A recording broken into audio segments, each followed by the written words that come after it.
Adam has done exactly that and has been waiting very patiently to speak to us. Adam, good morning. Morning, Adam. Good morning. Tell us then, what do you make of the whole situation with Harry Kane? Are you hurt by what's going on? Is he tarnishing his legacy at the club? What's your take? I feel sorry for Harry Kane. Going back to the Gary Neville interview, somebody somewhere has had words with him, and I think it was Levy. I think he's said to him, I'll let you go for a certain price, because why would he have that 100 million figure in his head? Why would he bring that up? I think something's been said to him. And we all know what Daniel Levy's like. So I actually agree with what Kane's doing. You have to play a dirty tactics against Levy, because he's clearly said, yeah, okay, I'll let you go. But now he's, I can make more than this, actually. Now he's changed his mind. So I'm with Harry Kane. The only problem is, for the club, I mean, you just got to look past Harry Kane. If they allow Harry Kane not to turn up for training, then everybody starts doing it. So they have to put some rules in place where, listen, we're going to have to fine him. Well, if you were the manager in charge and that Gary Neville interviewed heard it, what would you have made of that? I would have thought he's talking out of turn. He's not. It's not your job to go on the TV and start discussing, because there's that much money involved, and it's that delicate, the situation. Leave us do the talking. You're not. What if all the other players started doing it, going on talking to Gary Neville, saying, "I've got a few offers from there and there and there." So the club has to. If somebody doesn't turn up for training, you can't let that happen at a football club. Even if what they've said to him is right, he has to turn up, because the rest of them, the young lads, start thinking it's okay not to turn up. So would you have fined him?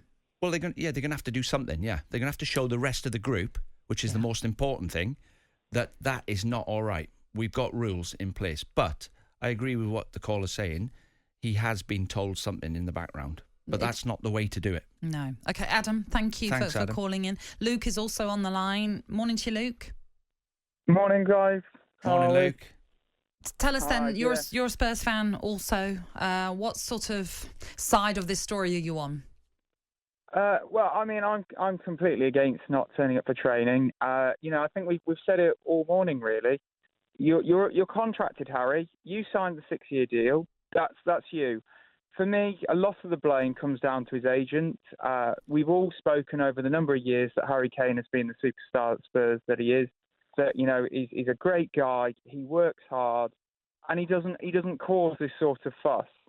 But being a Spurs fan, reading into it over the years, his agency is his brother Charlie Kane, and my understanding is really he doesn't represent anyone else. And when you read into it, it kind of gets a bit funnier. If you look at Kane throughout his time at Spurs, he had a meteoric rise with how good he's been. He's had brilliant contracts because he's deserved them because of the performances that he's put in. And now his brother, who if I were Harry Kane's agent, I'd love it. Easy. Oh, Harry, yes, you've broken another record, and they want to give you a new contract. Great. Well, as your agent, I'll say go for it. And now the guy that's done very little for him, except say, tick that box, wants to take on Daniel Levy when he's got 3 years on his contract left. So Daniel Levy's dilemma, Daniel Levy's dilemma is to say, right, we know we might be able to get 120 million for you, but because you've done so well for the club, we're going to let you go for 100. Do you think Daniel Levy should take that stance? Do I think he should? I'd probably say no. I think Harry Kane is worth more than £100 million to Spurs over the next 2-3 seasons that he's contracted. And I also think, there is no debate in my mind. If there's one chairman, loathe him or love him, as many Spurs fans do feel, that Marmite effect with him, Daniel Levy does not change his stance. He is the man. If you want blood from a stone, he's the man that's really going to be the one to test you on that. Maybe he should have said to Harry Kane then, before this happened, look, don't worry, I'm just trying to get the best deal I can out of Man City. Don't worry, if we'll get to the end of the road, if they don't go any further, then we'll have to let you go for whatever they've offered us, because you've done well for the club. But it's now become a mess. Well, it has become a mess. And Luke, thank you for calling in. What I will say is, and other people have pointed this out as well, it does seem a bit strange that there's no release clause that's been put in this contract, because that's why we're now in this situation where Harry Kane has decided the only thing I can do to try and force a move is to not turn up at the Tottenham training ground as expected. And you would have thought that as his brother is his agent, they will have discussed this in length. And when he signed that new deal, there was no figure for a release clause put into that deal. Nat. Very bizarre. If somebody offers 100 million, you can leave. Yeah. Very, very, very odd in terms of... But that works in Tottenham's favour. So maybe that's Daniel Levy being the ultimate negotiator, as we expect him to be. Jim White and Simon Jordan.